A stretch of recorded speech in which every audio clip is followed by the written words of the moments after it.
Everyone loves to listen to a good book, and there are so many wonderful ones to choose, so we decided to bring you this podcast of Stories Come to Life. Each episode features a story from either classic or modern literature, especially chosen to be interesting and exciting to hear. So sit back, relax, and listen to this story come to life. Welcome to Stories Come to Life. I am your host, Kathryn Lopez Luker. After rescuing the young man from the water after his almost fatal encounter in the bay, Frank and Joe Hardy are understandably concerned about him. Their father thinks the young man, who seems to be using an assumed name, may be in the Secret Service, trying to discover secrets about Ganny Snackley and his smuggler's ring. But the Hardy boys aren't so sure. They want to try to solve the mystery themselves. When their father disappears unexpectedly, they decide to do a little exploring on their own. Now sit back, relax, and listen to this story come to life. The Hardy Boys in The House on the Cliff. Chapter 6. Snackley. At that moment, the farmer's wife appeared, bringing a drink of hot ginger and water, which the man on the couch gulped down gratefully. "We'll put him in the spare room, Mabel," decided the farmer. "He needs a good warm bed more than anything else just now. I'll look after him if these boys here will help me." I think I was shot," muttered the stranger. He motioned weakly toward his side. Frank leaned over. "Why, there's blood on his coat!" he exclaimed. A hasty examination showed that the stranger was right. There was a bullet wound in his right side. It was evidently not serious, merely a flesh wound, but it had bled freely, and the man was weakened. Gently the boys helped remove his clothing, and with warm water and a sponge, the farmer bathed the wound. The bullet had passed right through the fellow's coat after searing a path across his side. Disinfectant was then applied, the stranger gritting his teeth with pain, and after that the bandages were put in place. "Now we can put him to bed. Can you walk, stranger?" The man made an effort to rise, and then fell back weakly upon the couch. I'm afraid I can't." "All right, then, we'll carry you. Give me a hand with him, lads." Between them, they carried the wounded man upstairs into a plain but comfortably furnished room. Here he was put to bed and covered with warm blankets. With a sigh of relief, he closed his eyes. "He's weak from loss of blood. That's mostly what's the matter with him," the farmer said. "We'll let him have a good sleep." They left the room, and when they went out into the kitchen again, the Hardy boys told the farmer and his wife of the strange adventure they'd just been through. The farmer listened thoughtfully. "Queer," he observed. "Mighty queer." Then, glancing significantly at his wife, he said, "What do you think of it, Mabel?" "I think the same as you, Bill, and you know it. Most like it's been another of them smuggling mix-ups." The farmer nodded. "I've an idea it's something like that." "Smuggling?" exclaimed Frank. "Sure. There's quite a bit of smuggling goes on around Barmet Bay, you know. Leastways, there's been in the past few months. That's been my suspicions, anyway. I've seen too many motorboats out in the bay of late, and I've heard too many of 'em prowling around at night. If it's not smuggling, it's some other kind of unlawful business." "Do you think this fellow may have been shot in some kind of a smuggler's quarrel?" The farmer shrugged. Maybe. I ain't saying nothing. It ain't safe to say anything when you don't know for certain. But I wouldn't be a mite surprised." Mr. and Mrs. Kane, as they introduced themselves, were just about to have dinner, and they invited the Hardy boys to stay. This the lads were glad to do, as they were very tired by their exertions of the morning, and were already feeling the pangs of hunger. They sat down to the simple but ample meal. Typical farm fare of roast beef and baked pork and beans, with creamy mashed potatoes topped off with a rich lemon pie, frothy with meringue, and fragrant coffee. During the meal they discussed the strange affair of the bay. The Hardy boys did not mention their experiences at the Palooka place, for they had learned that one of the chief requisites of a good detective is to keep his ears open and his mouth shut, and to hear more than he tells. At that, one mystery was enough for dinner. "I'd like to find out more about this affair," said Frank, when the meal was concluded, and Mr. Kane sat back luxuriously in his chair and puffed at his pipe. "Perhaps that fellow was awake now." "Wouldn't do any harm to see. You might ask him some questions. I'm just as curious about it as you are yourself." They went upstairs. The stranger was sleeping when they looked into the room, but the slight noise they made awakened him, and he gazed at them dully. "Feeling better?" Joe asked. "Oh, yes," replied the stranger weakly. "I must have lost a lot of blood, though." "That was when they shot at you just before the boat blew up," said Frank. The man in bed nodded, but said nothing. "What's your name, stranger?" asked Mr. Kane bluntly. The man in the bed hesitated a moment. Jones," he said at last. It was so evidently a false name that the Hardy boys glanced at one another, and the farmer scratched his chin doubtfully. "How come you're in such a big mess as this?" he asked. "What were they shooting at you for?" "Don't ask me, please," said the mysterious Jones. "I can't tell you. I can't tell you anything. I suppose you know these young fellers saved your life?" "Yes, I know, and I'm very grateful. But don't ask me any questions. I can't tell you anything about it." "You won't even tell them? Not even after they saved your life?" Jones shook his head stubbornly. "I can't explain anything about it. Please go away. Let me sleep." Frank and Joe signaled to the farmer that it would be best if they withdrew, so they left the room and closed the door. When they went back downstairs, the farmer was grumbling to himself. "I'm hanged if he ain't the most closed-mouthed lad I've ever seen," he declared. "You saved his life, and he won't tell you why he came to be racing around the bay in a motorboat, with fellows shooting at him." "He must have some good reason. It's his own business, after all," reflected Frank. "We can't force him to explain anything." "He's in with them smugglers, that's what it is," declared Mr. Kane with conviction. "I guess we'd better be getting back home. Do you mind keeping him here? We could have him moved to a hospital." The farmer shook his head. "Smuggler or no, he stays here until he's better.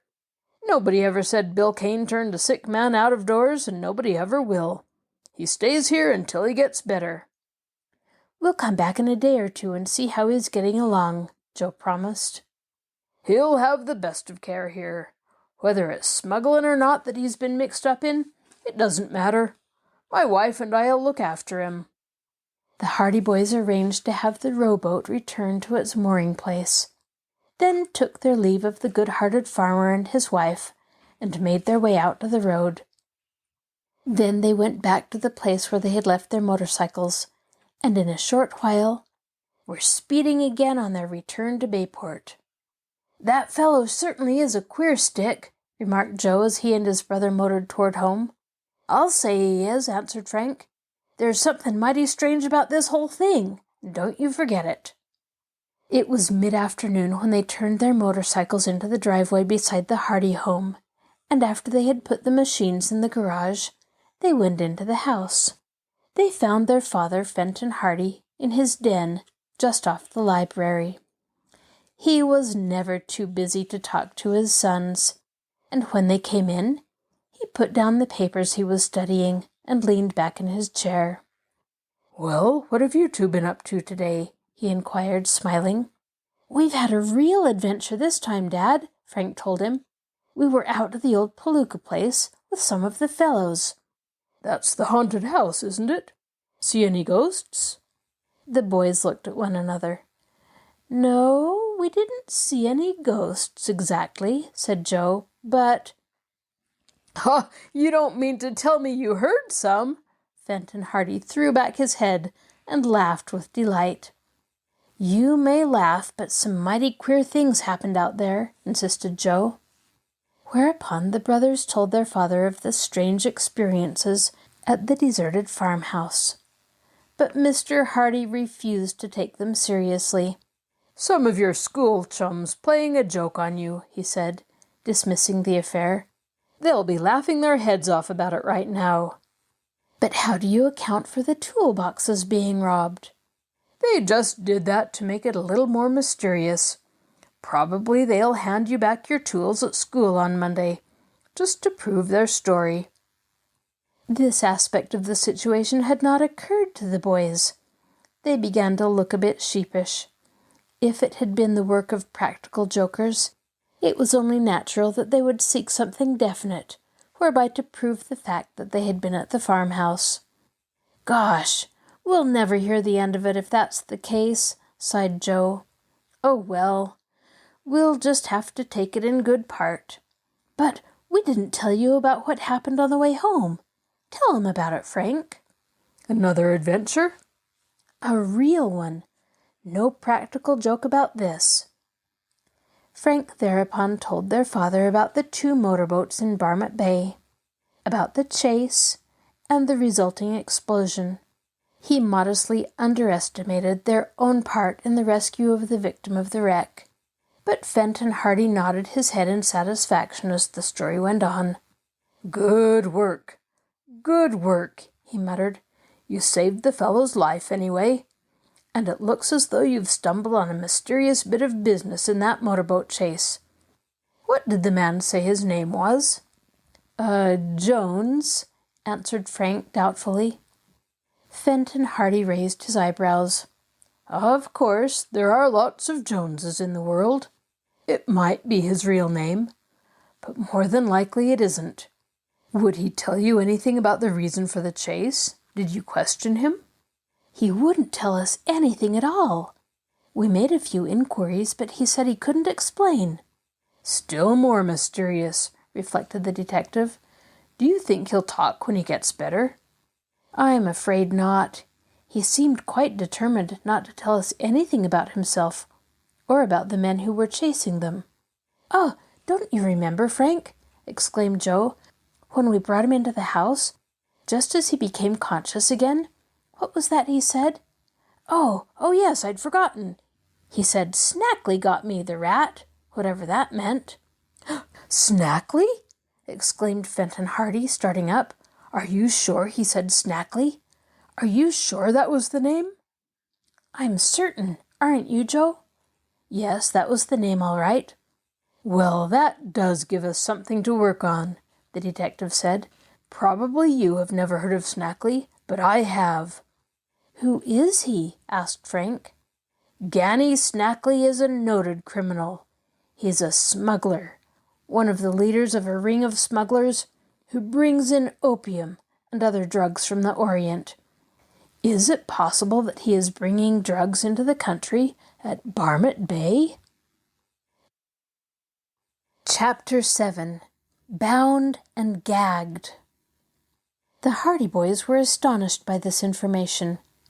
Their father, tapping a pencil quickly on the desk, leaned forward in his chair. "You may have stumbled on some information of great value," he said to them quietly. "I hardly need tell you that it is best to keep it to yourself. If Ganny Snackley is operating in this vicinity, it will be a great feather in our cap to catch him." "It's an unusual name," remarked Frank. "I'll bet that's the Snackley our man meant all right." "And the farmer said there was smuggling going on in the bay," Joe pointed out.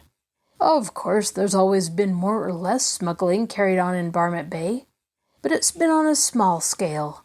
Ganny Snackley and his gang are international smugglers. The last I heard of him, he was operating up on the New England coast, but probably things grew too hot for him, and he moved down here. He seems to have dropped completely out of sight for the past 6 months or so." Perhaps this man Jones at the farmhouse will talk later on. I'm going out there to interview him, said Fenton Hardy. I'll wait a few days until he's feeling better.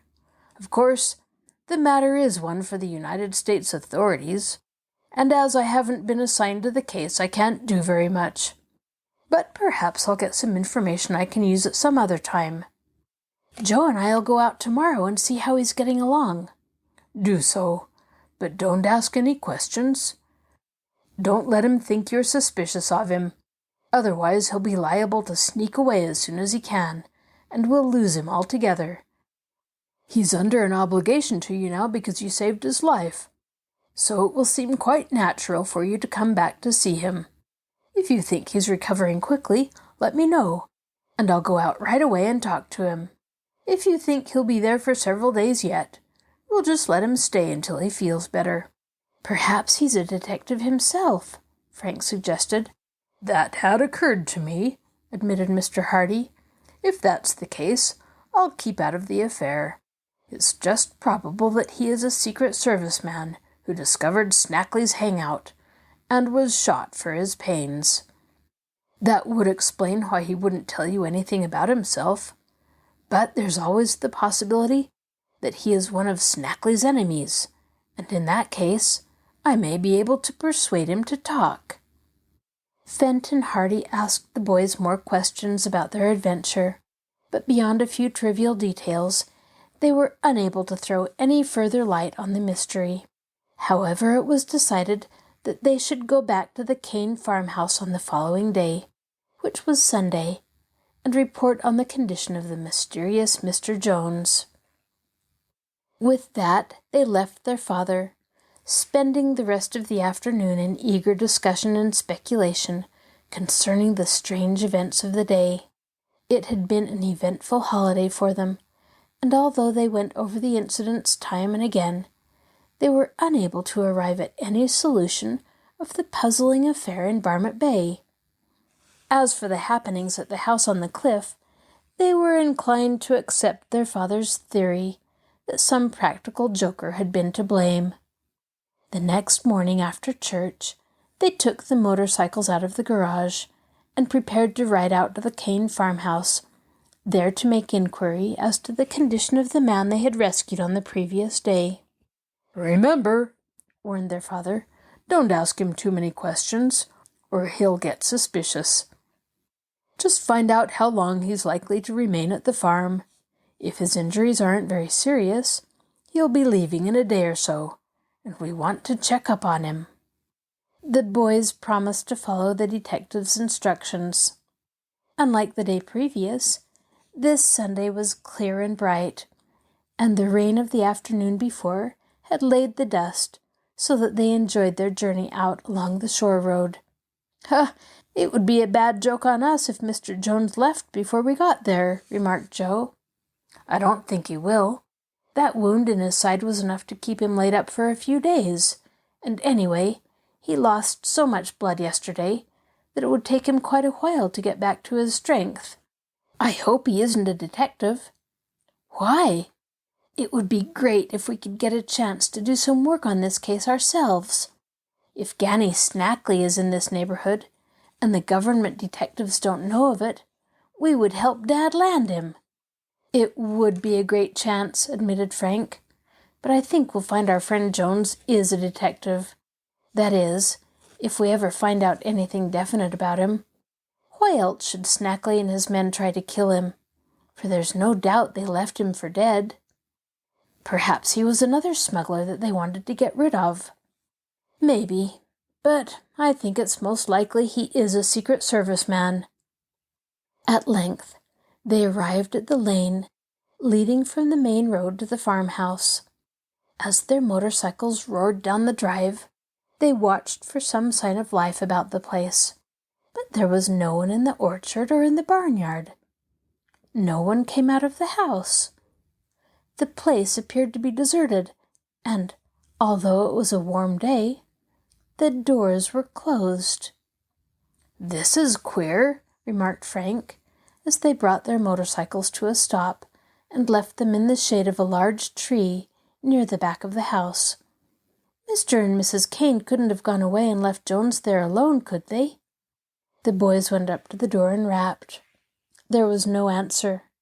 Try the front door, Joe suggested. After a number of futile efforts, they went to the front door of the farmhouse. But here, although they banged on the panels, there was likewise no response. They must have gone out, said Joe. But what about Jones? They wouldn't leave him here alone. I can't understand this. They went to the back door and rapped again and again. Still there was no answer.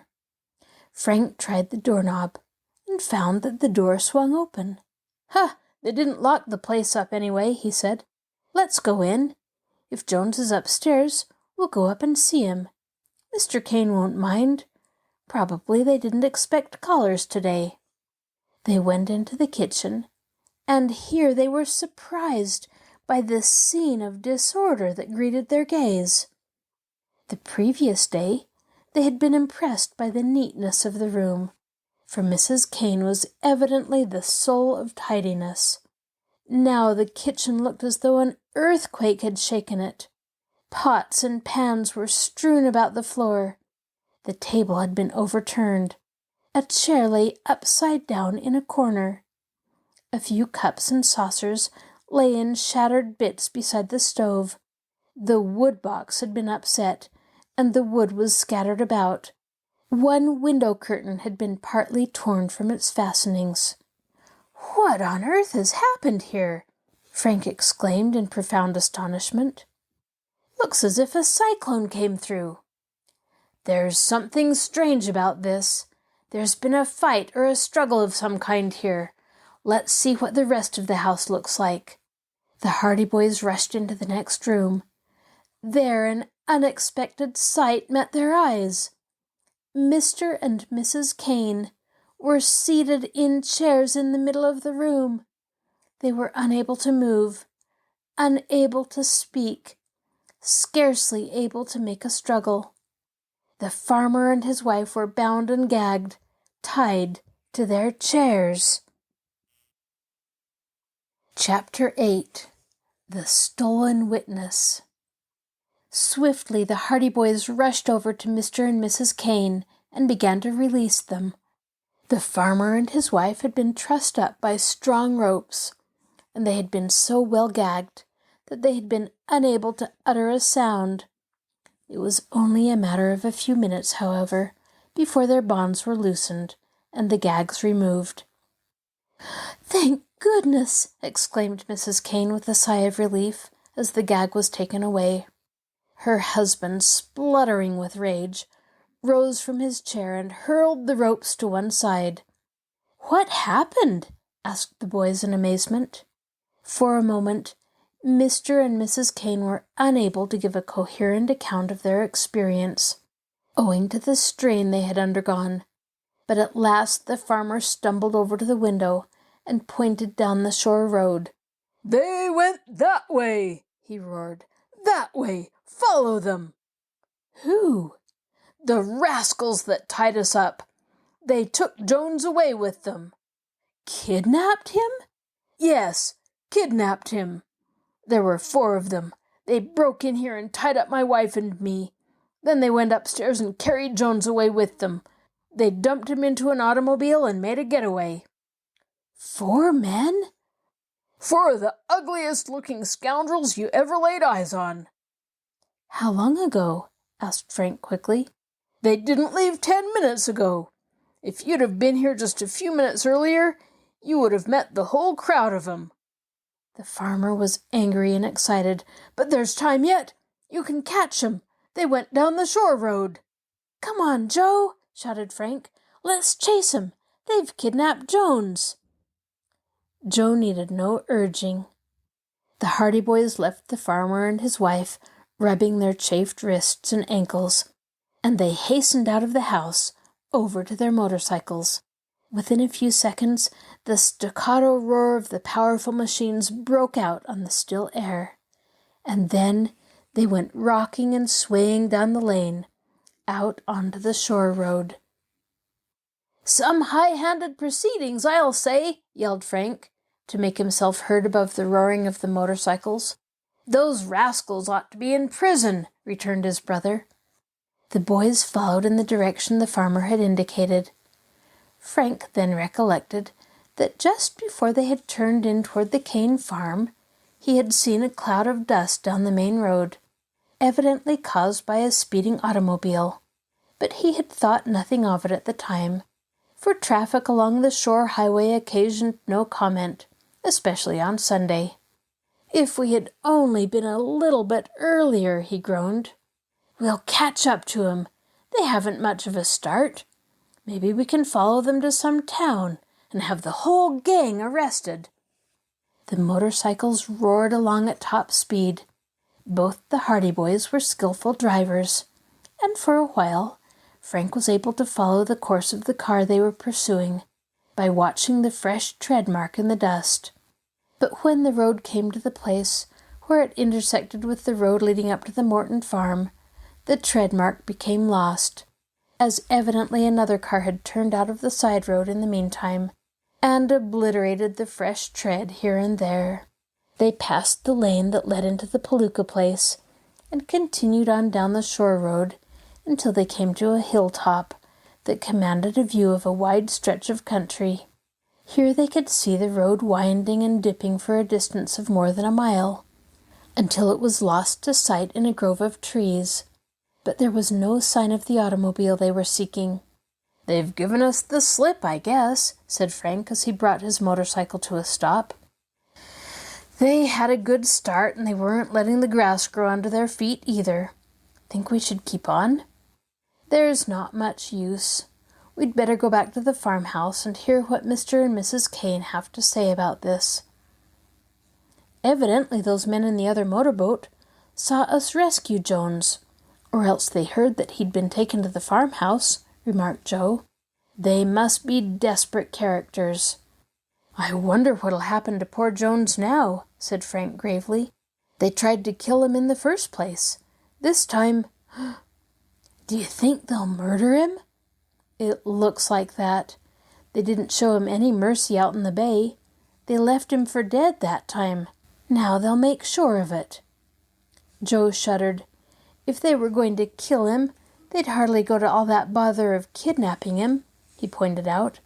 "Perhaps they just wanted to keep him out of the way. Perhaps they were afraid he'd tell about their chasing after him and setting fire to his motorboat.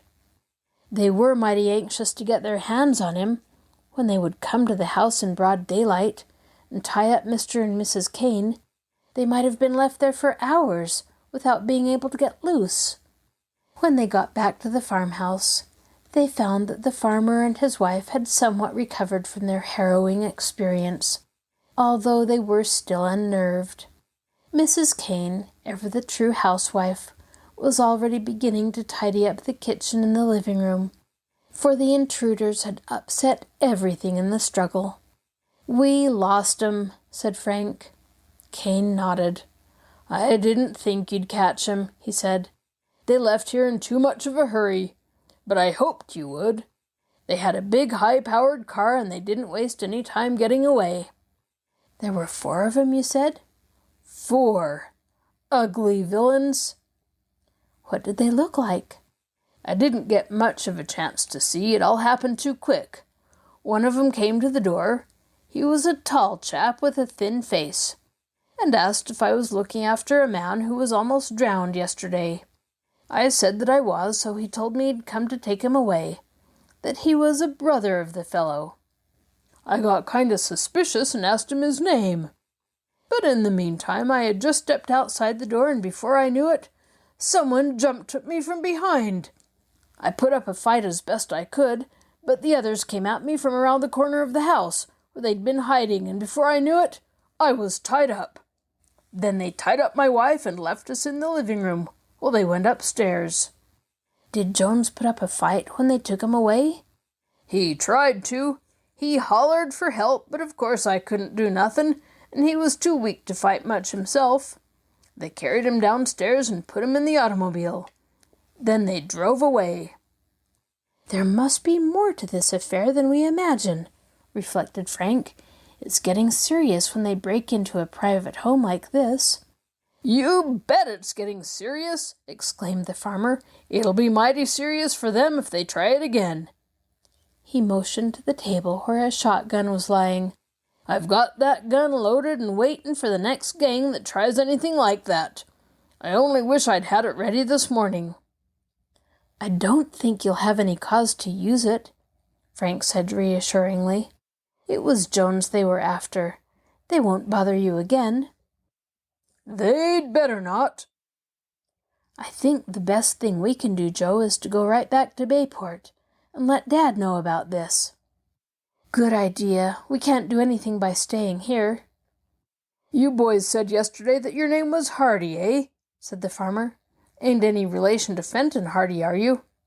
"He's our father." "The detective?" The Hardy boys nodded assent. "Good!" exclaimed Kane. "You go right back and tell him about this. If anyone can get to the bottom of this affair, it's him. I'd hate to see them rascals getting away scot-free." Frank and Joe bade goodbye to the farmer and his wife and returned to their motorcycles. They promised to call again at the Kane farm as soon as they had any further information, and Mr. Kane, in turn, gave his promise to notify them if there were any further trace of the kidnappers or of the mysterious Jones. When they returned to Bayport, the boys lost no time in reaching home. Fenton Hardy was enjoying one of his rare afternoons of leisure in reading, but he put his book aside when the boys rushed into the library. "Did Mr. Jones talk?" he asked quickly, seeing by their expressions that something unusual had happened. "We didn't have a chance to see him," exclaimed Joe. "What's the matter? Did he clear out?" "He was kidnapped." "Kidnapped?" "4 men broke into the farmhouse and took him away," said Frank hurriedly. Then he proceeded to tell the story of the strange events of the morning at the Kane farm, prompted occasionally by Joe. Mr. Hardy was deeply interested. "There's only one theory I can think of," he said at last. "This Jones, or whatever his name is, must have belonged to a gang, and either squealed on them or threatened to do so. They tried to get rid of him, and he escaped in the motorboat. But they thought they had finished him in the explosion. Then they found out that you had rescued him, so they went to the farmhouse and took him away before he had a chance to talk." "Do you think they're smugglers?" "Probably. While you were away this morning, I called up one of the government authorities in the city, and he told me that they believe smugglers are operating in Barmet Bay on a big scale." "Did you tell him about Snackley?" Mr. Hardy smiled. "Not yet. That information, I thought, I would keep to myself for the time being. But I wonder if Snackley can be here. It begins to look like it. He's the kind who wouldn't stop at anything from kidnapping to murder." "Did the authorities suspect him of being around here?" "I imagine so. The man I was talking to mentioned the fact that the smugglers they're after are in the drug line, and Snackley is the king of the dope smugglers on the Atlantic coast." "Gee, I wish we could land him." "Of course," said Fenton Hardy. "No one has asked us to work on this case, and I don't believe in working for nothing." "You mean you won't help?" asked Joe in disappointment. Fenton Hardy's eyes twinkled as he went on. "I don't believe in working for nothing," he repeated. "But if we ever caught this man Snackley, it would be worth our while." "Why?" "The reward." "Is there a reward offered for him?" "There's been a standing reward of $5,000 offered for Snackley's capture for some time, and if he's operating in Barmet Bay, as I suspect, it's just possible that we might be able to collect that reward." "Good!" exclaimed Frank. "Let's go after it." Chapter 9. The Strange Message. The Hardy boys expected that the next day would find them busy on a more detailed investigation of the circumstances surrounding the mysterious kidnapping. But to their surprise, when they came down to breakfast next morning, they found that their father had gone away. Mrs. Hardy could not enlighten them. "He went out early this morning and didn't say when he'd be back, but he didn't take any baggage with him, so I imagine he hasn't gone very far. He'll probably be back sometime today." Mrs. Hardy was accustomed to the comings and goings of her husband, and nothing surprised her. She realized that his profession demanded that he do many things that were mysterious enough on the surface, but reasonable enough when the time came to explain them. But the boys were taken aback, for they had looked forward to seeing their father in the morning, and had hoped that he would lay a plan of campaign before them. They went to school in disappointment. On the way they met Callie Shaw and Iola Morton, two girls who were particular friends of the boys. Callie Shaw, a brown-eyed, brown-haired girl, was an object of special enthusiasm with Frank, who was apt to cast an appreciative eye upon the other sex, while Iola, a plump, dark girl, a sister of Chet Morton's, was all right as a girl, in Joe's reluctant opinion. Chet had told his sister about the affair at the Palooka place on the previous Saturday, and she in turn had told Callie. "Well, how are the ghost hunters this morning?" asked Callie. "Fine," replied Frank with a smile. "What a brave bunch of boys you are!" exclaimed the girl. "Running away from an empty house?" "The house wasn't empty," put in Joe warmly. "I suppose you think our motorcycle tools walked away."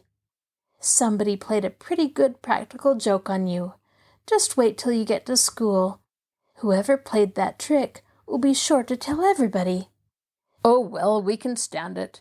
If Chet hadn't been with us at the time, I would have blamed him. It's like one of his pet ideas." "Ha! He can prove an alibi this time," said Iola.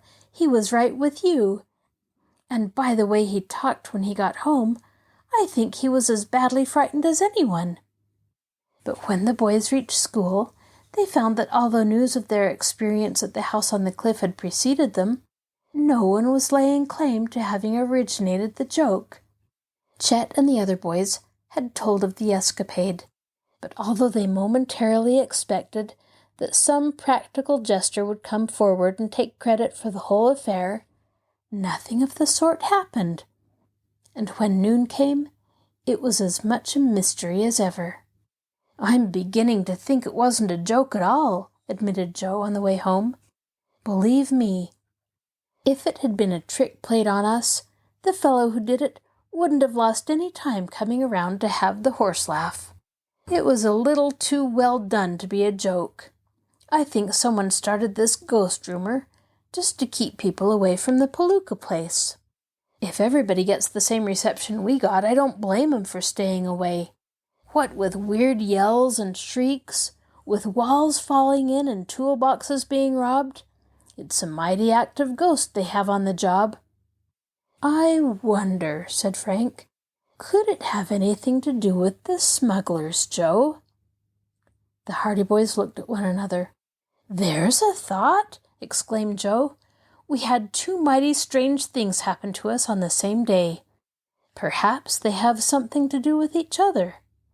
It might only be a coincidence, but when you come to think of it, that house on the cliff would be a mighty handy hangout for smugglers, if they could keep strangers away, and what better way than by starting a story that the place is haunted? Gosh, I never thought of that. I wonder what Dad thinks of it. Perhaps he's at home now. We'll mention it to him." But when they returned home for lunch, they found that Fenton Hardy had not come back. Neither was he at home when school closed for the day. And when the Hardy boys went to bed that night, there had not been the slightest word from their father, nor any indication of where he had gone. In spite of the fact that they were accustomed to these sudden absences, the lads felt vaguely uneasy. "I don't know why," said Frank the next morning, "but I have a sort of a feeling that everything isn't all right." "I've been feeling that way myself. Of course, Dad has often gone away from home like this without telling where he was going, and he's always turned up all right, but this time, we'll just have to wait and see. He knows his business best, and it's 10 chances to 1 we're worrying over nothing. But I have a sort of hunch that there's something fishy going on." Mrs. Hardy, however, was not alarmed. "Oh, he'll walk into the house when we're least expecting him," she laughed reassuringly. "You boys are just anxious to get to work on the Snackley case. Perhaps that's what he's working on now. He'll probably come back with a lot of information." "We'd rather he'd let us in on that," returned Jo. "And keep you out of school. Oh, no. He doesn't mind letting you do detective work, as long as it's in your spare time." So the Hardy boys had to make the best of it. They concealed their impatience during the remainder of the week, doing their schoolwork faithfully. The following week was the start of summer vacation, and the lads were deep in examinations for several days, so that they had not much time to think of detective activities. But on Friday afternoon, the mystery of their father's absence took a strange turn. They came back from school to find their mother sitting in the living room, carefully examining a note she had evidently just received. "Come here, boys," she said as they came into the room. "I want you to look at this and tell me what you think of it." She handed the note over to Frank. "What is it?" he asked quickly. "Word from Dad?" "It's supposed to be." The Hardy boys read the note. It was written in pencil on a torn sheet of paper, and the handwriting seemed to be that of Fenton Hardy. The note read, "I won't be home for several days. Don't worry." It was signed by the detective. That was all. There was nothing to indicate where he was, nothing to show when this note had been written. "When did you get this?" asked Frank. "It came in the afternoon mail. It was addressed to me, and the envelope had a Bayport postmark." "What is there to worry about?" Jo asked. "It's better than not hearing from him at all." "But I'm not sure that it's from him." "Why?" "Your father has an arrangement with me that he would always put a secret sign beneath his signature any time he had occasion to write to me like this. He was always afraid of people forging his name to letters and notes like this, and perhaps getting papers or information that they shouldn't. So we arranged this sign that he would always put beneath his name." Frank snatched up the note again. "And there's no sign here, just his signature." "It may be his signature. If it isn't, it's a very good forgery. And it may have been that he forgot to put in the secret sign, although it isn't like him to do that."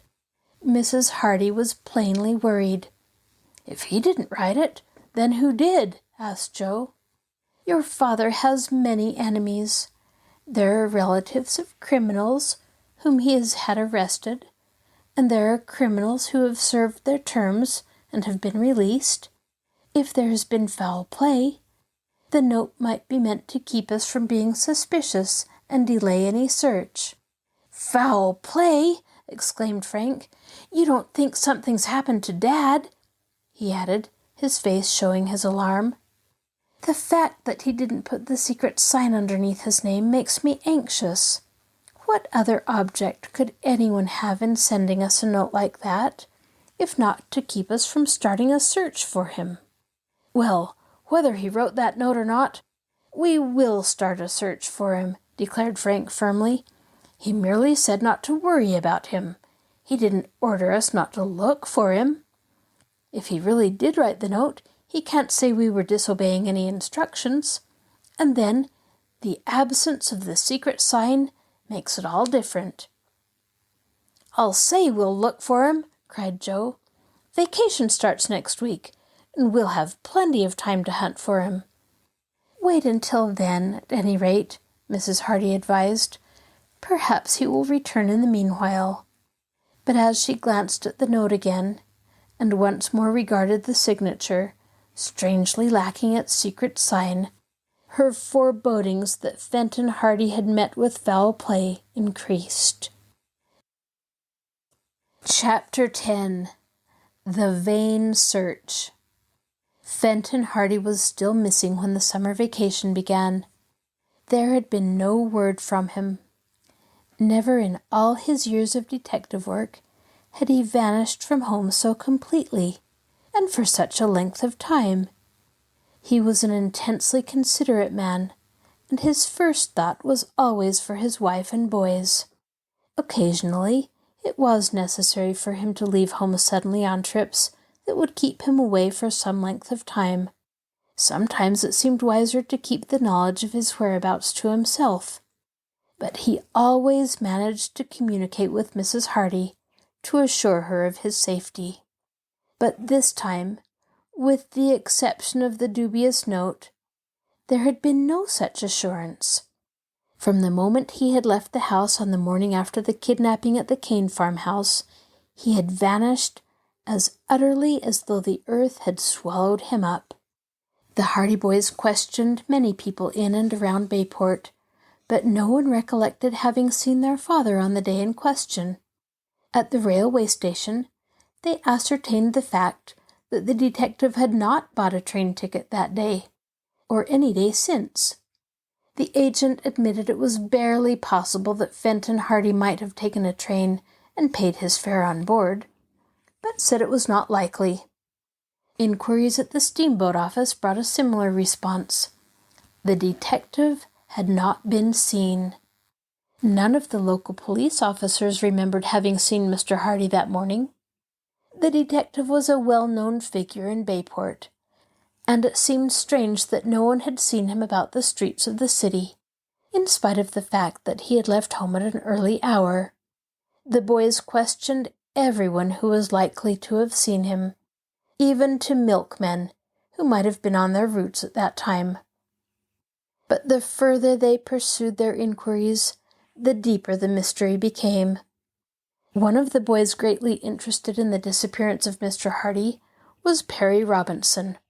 Perry was the son of Henry Robinson, who had once gotten into difficulties over the disappearance of some valuables, as related in the Tower treasure. All of the Hardys had done much for the Robinson family, and the Robinsons were correspondingly grateful. "I saw your dad on the street one day, boys," said Perry. "He waved his hand to me." "When was that?" demanded Frank quickly. "Oh, a day or two before you say he disappeared." "Gee, fellows, I wish I could help you," went on Perry. "Well, keep your eyes open, and if you learn anything, let us know," said Joe. And to this Perry readily agreed. Shortly after the boys had had their talk with Perry, they ran into a number of their girlfriends. One of these girls had likewise seen Mr. Hardy, but after considerable questioning, the boys came to the conclusion that the meeting had taken place several days before their father's disappearance. "Oh, I'm so sorry this happened," said one of the girls, and the others nodded in sympathy. The Hardy boys extended the search out beyond the city. It occurred to them that their father might have gone out to the Kane farm, and they made their way to that place. But the farmer and his wife said that no one had called at the house since the eventful Sunday of the kidnapping. "They've left us in peace, praise be," declared Mrs. Kane. "No one's been near the house since those rascals went away." The boys gave the kindly couple a description of their father, but Mr. Kane could not recollect having seen anyone resembling Mr. Hardy near the farm at any time within the past week. He had been working in the fields, he said, and would probably have noticed any strangers on the road. So the boys returned to Bayport, puzzled and downhearted over the failure of their search. They could not imagine where Fenton Hardy could have gone if he had not been near the Kane farm. "Something has happened to him, I'm sure," said Frank. "It isn't like Dad to stay away this long without sending some word." "Perhaps he did write that note. He would have explained a little more, and he would have put in the secret sign. The fact that the Hardy Boys were seeking for their father gradually became known throughout Bayport, and one evening a thick-set, broad-shouldered man presented himself at the front door of the Hardy home and asked for the boys. Mrs. Hardy bade him step inside, and he waited in the hall, nervously twisting his cap in his hands. When Frank and Joe came out, the stranger introduced himself as Sam Bates. "I'm a truck driver," he told them. "The reason I came around to see you was because I heard you was a-looking for your father." "Have you seen him?" asked Frank eagerly. Sam Bates shuffled his feet and looked dubiously at the floor. "Well, I have and I haven't, you might say," he observed. "I did see your father quite a few days ago, but where he is now I couldn't tell you, for I don't know." Sam was evidently not a man of gigantic intellect. He spoke slowly and painstakingly, and his most obvious statements were delivered with the gravity suitable to pearls of wisdom. "Where did you see him?" "I'm a truck driver, see?" "Yes, you told us that," said Frank impatiently. "But where did you see our father?" Sam Bates was not to be hurried. He had a story to tell, and he was bound to tell it. "I'm a truck driver, see?" he repeated. "Mostly I just drive in and around Bayport, but sometimes they give me a run out to some of them villages. That's how I come to be out there that morning." "Out where?" "I'm a-comin' to that.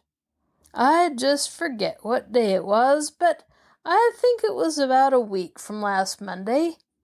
I know it was just after Sunday, because when I went home to dinner that day, the wife was washing clothes and dinner was late, and I had to eat it out on the back steps anyway, for the kitchen was all in a mess. You know how it is on wash day." Sam Bates regarded them wistfully, as though hoping for some expression of sympathy and understanding. But the Hardy Boys were eager for information and impatient with the worthy truck driver's circuitous method of telling his story. "But what has this got to do with our father?" demanded Joe. "I'm a-comin' to that, see? Give me time. As I was saying, I'm pretty sure it was on a Monday, for it was wash day, and the wife never washes except on Monday. I mean, she never washes clothes except on Monday. She herself, why, she washes every day, of course. Anyway, it was Monday." "That was the day Dad disappeared," prompted Frank. "You don't say! Well, I saw him that day." "Where?" "I'm a-comin' to that. As I was saying, it was Monday, and when I went down to the garage, the boss, he says to me, says he, 'Sam, I want you to run a truckload of furniture down the shore road.' So I says, 'Well, boss, I guess that's what I'm here for.' So he told me that this here load of furniture had to go to one of them farmhouses away down near the point. So we loaded the truck, and I filled her up with gas, and away I went. It must have been about 9 o'clock in the morning by then, I guess." "And you went down the shore road?" "Sure, and it was a nice morning for driving, too. Anyway, I went out past the Tower Mansion, you know, Herd Applegate's place. Them people you and your father got back the Tower treasure for. And I was driving along without a care in the world, and whistling away, quite happy like, when I sees that I was coming near that haunted house up on the cliff. You know the place, where old Palooka was murdered." "The Palooka place?" "Yeah, well, anyway, I was coming by there, and I didn't drive slow either, for they say there's ghosts in that place, and I ain't taking no chance with nothing like that. So the truck was going along at quite a clip, when what should I see but a man walking along the road." Dad? Yeah, it was your father. Well, anyway, nobody ever says Sam Bates wouldn't give a guy a lift. So I slows down a bit and I says, "Hey, do you want to ride?" Just like that, see? Then this guy turned around, so I seen who it was. I didn't know until then, see? So when I seen who it was, I just said, "Good day, Mr. Hardy, would you like a lift?" But he thanked me and said he was just taking a little walk. So I drove on past him, and the last I seen of him, he was walking along beside the road. Did he go down the lane to the Palooka place? I don't know whether he did or not. He hadn't quite reached the lane when I seen him last. But I didn't meet him on my way back, so I don't know where he went. Matter of fact, I didn't think nothing more of it until this morning, when a bunch of the boys were sitting around the garage talking, and one of them said you two lads had been hunting all over the city for your old man, I mean your father, and you couldn't find him. So I says to myself, Sam, maybe you can tell them something they don't know. So I just thought I'd come up.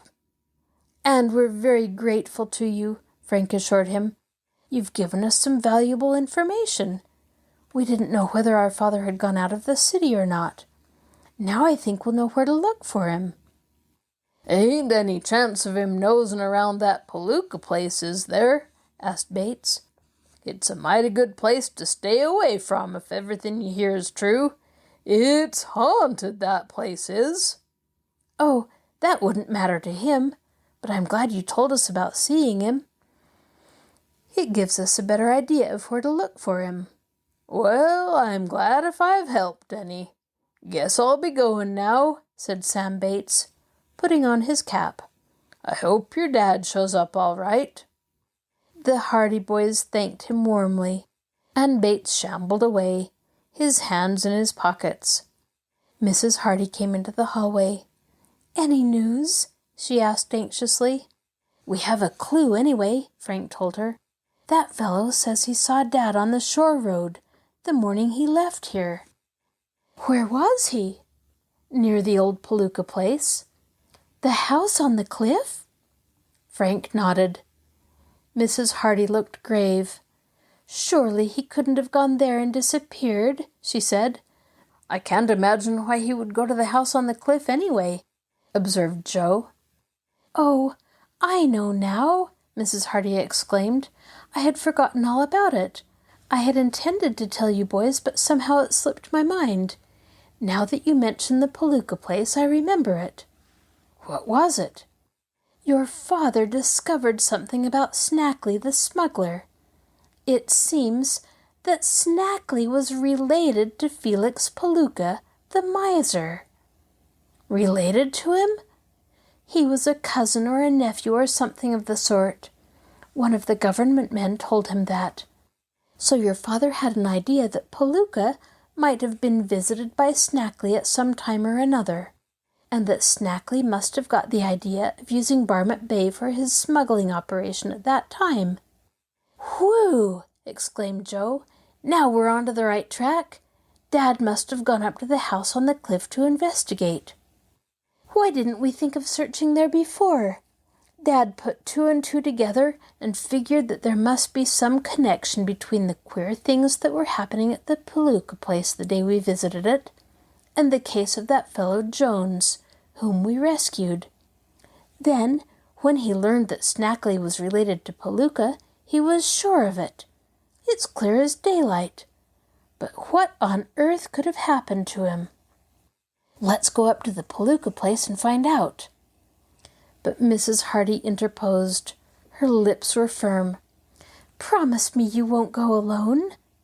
Why not, Mother? We can look after ourselves. If anything has happened to your father, I don't want you to run the same risk. But we must go up there and look the place over. Get some of the boys to go with you. I guess it would be safer, agreed Joe. We can round up a bunch of the fellows and go up there tomorrow morning. We'll search that place from top to bottom this time. Mrs. Hardy gave her consent to this plan, and the boys thereupon set out to find their chums, and tell them of the proposed trip. Although 2 or 3 of the boys backed out when they learned that the destination was to be the haunted house, the majority were willing enough, and by nightfall, all was in readiness for the journey on the morrow.